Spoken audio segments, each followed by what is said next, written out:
अभी मेरी गाड़ी पे 2 दिन पहले एक जगह हमला किया गया। हमले को लेकर क्या कहेंगे? क्या कुछ जांच की उम्मीद है सरकार से? इस सरकार से तो कोई उम्मीद नहीं है, सरकार के ही लोग हैं।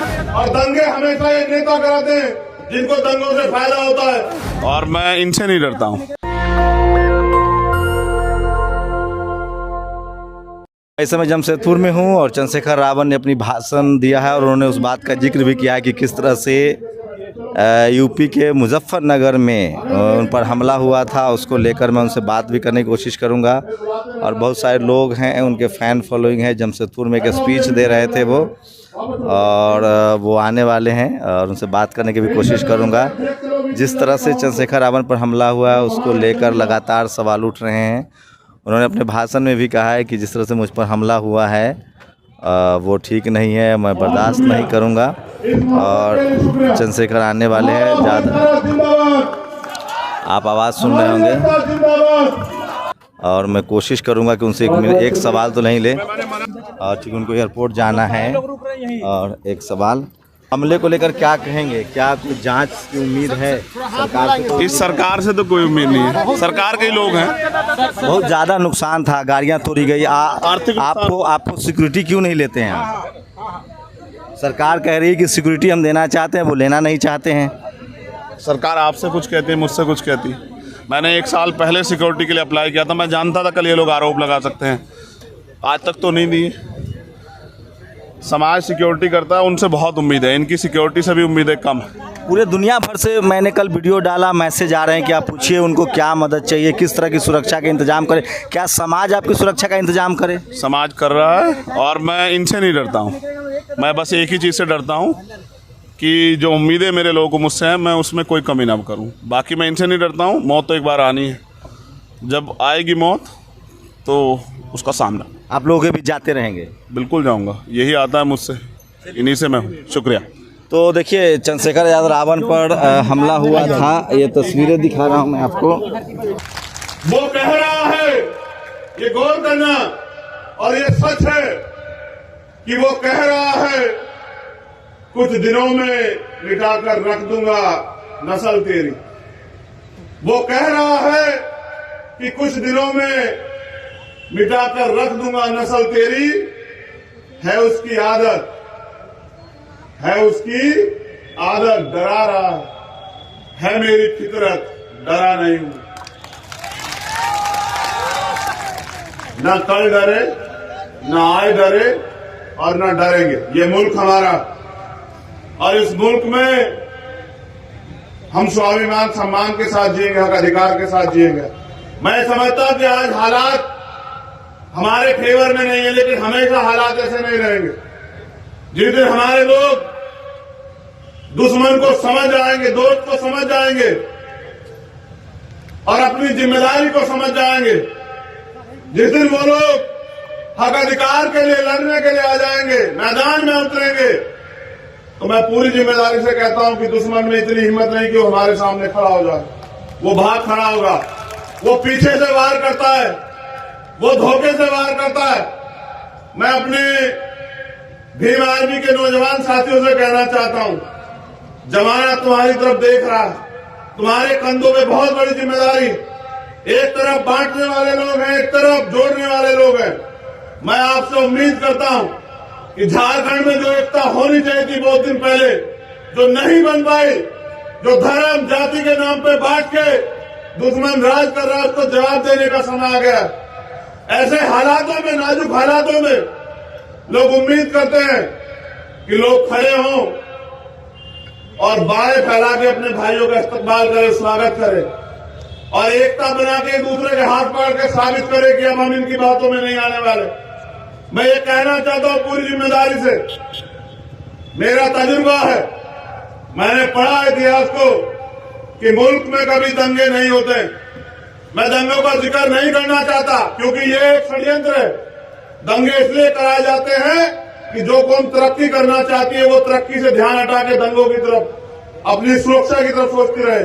और दंगे हमेशा ये नेता कराते हैं जिनको दंगों से फायदा होता है। हमें बच के कभी फायदा नहीं हो सकता है, हमें जुड़ के फायदा हो सकता है। ये जमहूरियत है, जिनका वोट है उनका राज होना चाहिए, मगर जिनका वो वोट है उनके हाथ ऐसे फैले हुए। ये दंगे इसलिए कराए जाते हैं कि जिससे नफरत बढ़ती रहे और नफरत के शिकार हम लोग होते रहे। हमें समझना पड़ेगा। और जिस दिन मेरी समझ में आया, मुझको हजरत मौलाना सज्जन नुमानी साहब जैसे लोगों ने समझाया और बताया कि ये इनके सबके पीछे कौन है, मेरी समझ में आया तो मैंने समझाना शुरू किया। और आज हालात ऐसी है कि आज हमारे लोग नहीं लड़ रहे एक दूसरे से। आज उनको समझ आया कि भाई कौन है और दुश्मन कौन है। इस बात को आगे बढ़ाने की देर है और दुश्मन के किसी भी साजिश में, उसके किसी भी झूठी बातों में आने की ना देर। अब उनकी बातों में ना आके अपनी हक अधिकार की लड़ाई को आगे बढ़ाना। मेरे साथियों ने बताया, कहा गया यहां विपक्ष की सरकार है। मुझे भी लगा अच्छा कि विपक्ष की सरकार है, यहां तो मेरे लोगों के हालात बड़े अच्छे होंगे। लेकिन जब मॉब लिंचिंग का डाटा देखा जाता है तो एहसास होता है कि वो जो केंद्र में सरकार बैठी और यहां की सरकार में के कारनामों में कुछ ज्यादा फर्क नहीं। इस सच्चाई को कहना पड़ेगा। मैं अपनी जबान पे ताला नहीं लगा सकता हूं। मैं गुलाम नहीं हूं किसी का, और ना ही मैं किसी से जो है मैं किसी के आगे झुकना पसंद करता हूं। सच कहूंगा, और सच ये है कि यहां की सरकार भी हमें कीड़े मकोड़े समझ रही है। उन्होंने जो वादे किए लोकतंत्र में इस चुनाव से पहले कि हम ये करेंगे, आज उन पे वो काबिल नहीं है। मैं यहाँ की सरकार को भी कह रहा हूं कि वो अपने अंदर बदलाव करे। वो अपने वादों को, जो वादे उन्होंने किए थे आवाम से, उन पे खरा उतरे। वरना उस सरकार का भी सामना करना पड़ा तो सरकार का भी सामना करेंगे। अपने लोगों के हक की आवाज को दबने नहीं देंगे। एक बहुत बड़ी घटना पे आपका ध्यान आकर्षित कराना चाहता हूं। यहां की छोड़ दो, यहाँ के साथियों ने कल रात से बताया कि परमिशन नहीं दे रहे थे, तो मैंने उनसे कहा कि देखो एक विपक्ष की सरकार है जो परमिशन नहीं देती। यहाँ जो बैनर पोस्टर लगाए गए थे उनको फाड़ दिया गया, तो हमने कहा कि उनको बैनर फाड़ने दो, हम उनके घमंड जो है वो फाड़ देंगे, जो घमंड अपने दिल में रखे हुए हैं। हमारा भाईचारा जिंदाबाद था और जिंदाबाद है। लेकिन साथियों, मैं जो इस मंच से कह रहा हूं उस पर अमल होना चाहिए। भारत के सुप्रीम कोर्ट ने आरक्षण पर जो कैप थी, आपके एजेंडे में सबसे पहला मसला आपने रखा है कि ईडब्ल्यूएस का आरक्षण खत्म होना चाहिए। ये गलत है, वास्तविकता में गलत। लेकिन भारत के सुप्रीम कोर्ट ने, सर्वोच्च न्यायालय ने उसको मान्यता दी और कहा कि आज हमने 50% की कैप खत्म कर दी है।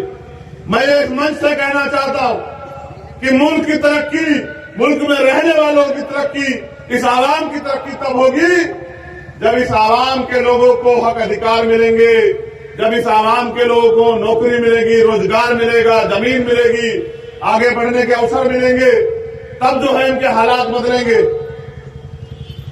तो मैं मानता हूं कि जिसकी जितनी संख्या भारी उसकी इतनी हिस्सेदारी।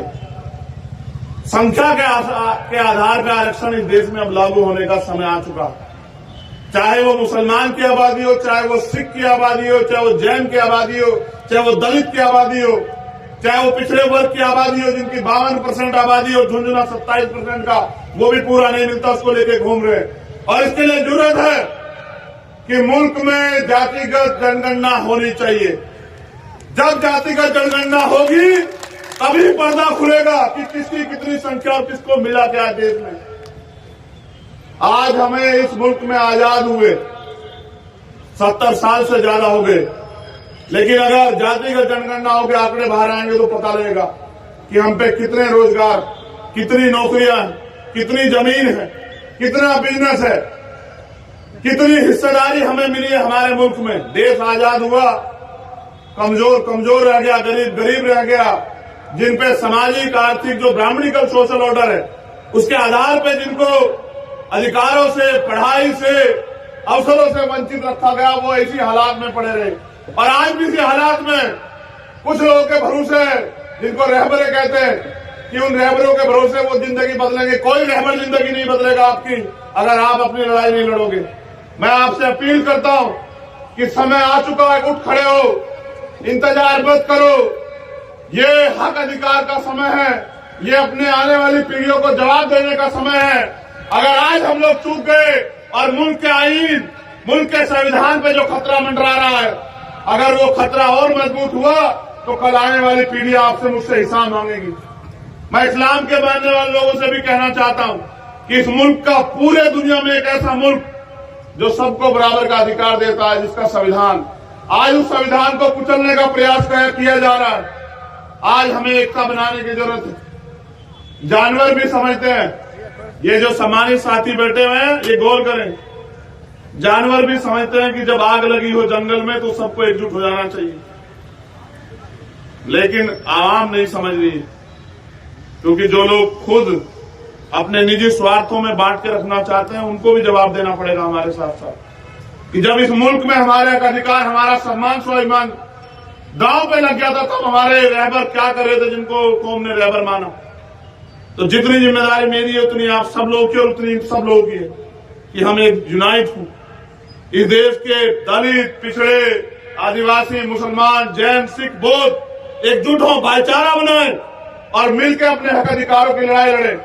संविधान ने तो बहुत कुछ दिया है। संविधान ने अनुसूची 5 दी, इस देश के जल, जंगल, जमीन पे आदिवासी को हक दिया, लेकिन जितनी जमीन वो तैयार करता है वो लूट लेती है सरकारें और वो बेबस हो जाता है और अपने हक की आवाज उठा तो नक्सली कह के मारा जाता है। ये है मुल्क में हमें मिला है। अगर हम अपने हक की लड़ाई लड़ते हैं तो झूठे मुकदमे, सीबीआई, ईडी की रेड और तमाम तरह के प्रयास करके हमें रोका जाता है। नहीं रुकेंगे, बिल्कुल नहीं रुकेंगे और तब तक नहीं रुकेंगे जब तक इस गैर बराबरी को फाड़ के नहीं फेंक देते, जब तक हम लोग आवाम में क्रांति नहीं पैदा करते थे। जैसे हम अंग्रेजों के खिलाफ लड़े जैसे इनके खिलाफ भी लड़ेंगे और इनको भी जवाब देंगे, क्योंकि हमें आज हमसे उम्मीदें की जाती हैं, उन उम्मीदों पे खरे उतरना।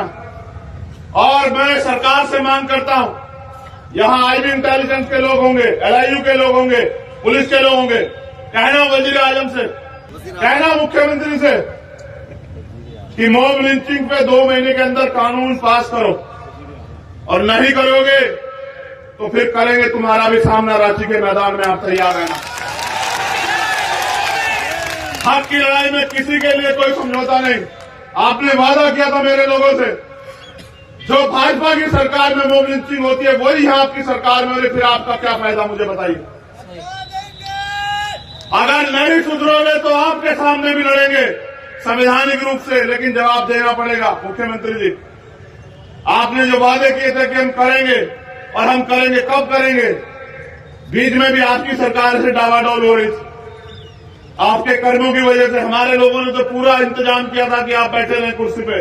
इसलिए आपसे कहना चाहता हूं कि हमारे जो मुद्दे यहां की इस अधिकार रैली ने रखे हैं उनको आप अपने जहन से अपने साथियों के साथ मिलकर उनको अमल में लाएं और उन पे कुछ अच्छा करके दिखाएं।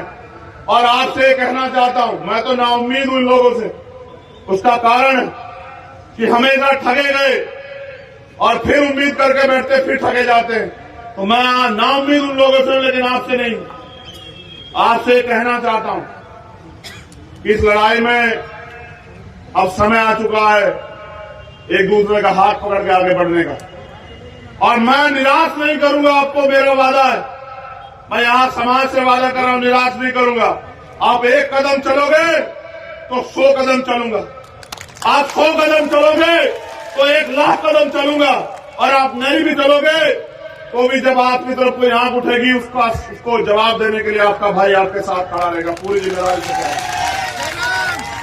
बस अमल में लाइए और अपनी जिम्मेदारी को समझिए। समय किसी के लिए नहीं रुकेगा, ना मेरे लिए ना आपके लिए। कल हम सबको जाना है, ये निजाम जो आया है उसको जाना है, लेकिन दुनिया क्यों याद रखे आपको मुझे बताओ। यहां इंसान भी पैदा होते हैं और जानवर भी पैदा होते हैं, लोग अपने लिए भी जीते हैं। याद उसको किया जाता है जो दूसरों के लिए जीता है। तो दूसरों के लिए यानी कि दूसरे भी, वो दूसरों में भी अपने जो उम्मीद करके बैठे कोई हमारे लिए लड़ेगा, कोई बोलेगा।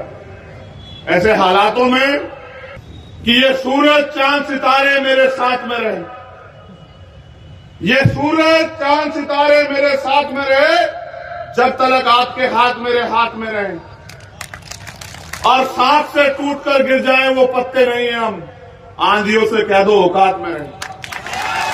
ये अभी मेरी गाड़ी पे 2 दिन पहले एक जगह हमला किया गया, उनको लगता है डर जाऊंगा। याद कर रखना कि डर जाऊंगा तो मर जाऊंगा। आजाद जिया हूं, आजाद मरूंगा। ये मुल्क मेरा है और इस मुल्क की तरक्की के लिए, इस मुल्क में रहने वाले अपने लोगों के लिए अगर कोई कीमत चुकानी पड़ी तो तैयार हूं। तो ये तस्वीरें दिखा रहा था चंद्रशेखर रावण पर जिस तरह से हमला हुआ है, उसको लेकर उन्होंने कहा है कि वो इस हमले से डरने वाले नहीं हैं और वो लगातार कोशिश करेंगे और जनता के बीच जाते रहेंगे। शंभू कुमार सिंह, नेशनल दस्तक, जमशेदपुर।